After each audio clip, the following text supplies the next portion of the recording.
What's up YouTube, Capital G here. Got an excellent and really exciting match for you guys to check out. This is becoming my favorite mirror match in the entire game of Yu-Gi-Oh! And I think that it's actually the most exciting and or cancerous at the same exact time. That is the Counter Fairy mirror match. And what's so nuts about it is when both players get Bountiful Artemis on the field, it's like all hell breaks loose. And you can't even really understand what the hell is even going on at a certain point, especially considering a lot of these Counter Fairy monsters are continuous effects, and they're just both players are constantly activating counter traps, and it just becomes an insane mess. And I absolutely love it. It actually reminds me much of Infernities, and it doesn't matter if you're thinking of the 5D synchro version or even the Zexal Hyper XC version with Soul Charge. I always used to say I loved watching Infernity duel because whether they win or lose, they do it gloriously, and it's always going to be exciting. So let's go ahead and set this up. As I said, this is a Counter Fairy mirror match. At the top, Counter Fairies, and at the bottom, Counter Fairies. And I think you're going to see like every major counter trap in this duel, with maybe the exception of something like Solemn Scolding. Like everything else from Shut Line to Negate Attack is pretty much going to be played in this duel. And it's really awesome because, as I said before, once Bountiful Artemis hits the field, it is fucking nuts. Now, this is probably the competitive deck I'm probably going to play next at like a regionals or something. It would have been Phantasms, but to be honest, I just don't see a point of even building Phantasms anymore because I don't know. I feel like Magic Bullets is the same deck, just better. So we've got a duality from both players, and player number 2 actually does get the ideal setup. Of course, that is the copy of Bountiful Artemis. He ends up using Drastic Drop-Off, getting rid of that draw, which obviously means he's going to get his copy of Bountiful Artemis. He tries the Regeki. He's going to activate the, that is Divine Punishment, so he's going to say no to that. Then he gets the Ties of the Brethren. Now, they both have a copy of Bountiful Artemis on the field. This is where shit gets stupid. He activates Drastic Drop-Off. He says, no, I'm not going to let you do that. They both draw cards because this is the Bountiful Artemis mirror match. I believe that yeah, that was Angel Sage Minerva. He activates Pot of Desires and gets wrecked by a Dart Bribe, so actually he only gets to draw 1 instead of 2.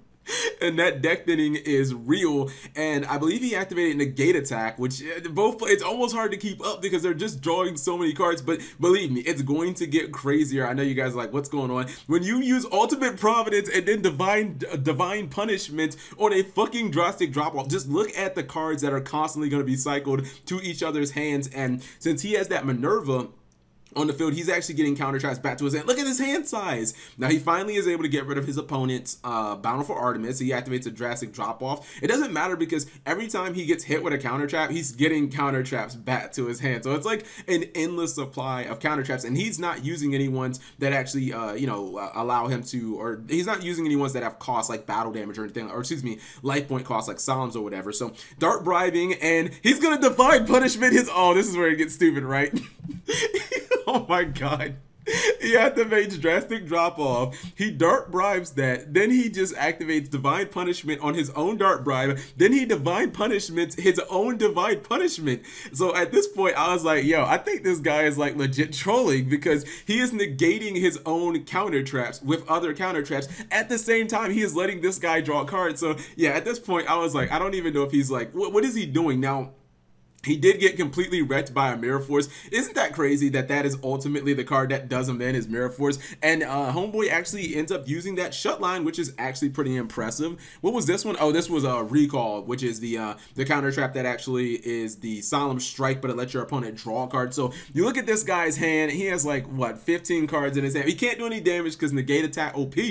Daigasto Emerald is going to give him even more cards because apparently you need more cards in Yu-Gi-Oh, guys. He has so many cards he has to discard. He's still trying to draw more cards. Now he gets hit with Shut Line, unfortunately. Man, Shut Line's actually looking kind of nice in this deck. And then he gets the big boss monster, which is the Arch Pear Shaft. He's going to get forced back on his Honest, but at this point, unfortunately, he is out of cards. I mean, he was just trolling around a little too much with the Divine Punishments and doesn't have any monsters left, so ultimately he ends up losing the duel. But oh man, I think this mirror match is just so fun. It is very hilarious, and it's definitely making me want to build Counter Fairies. I'm just not sure.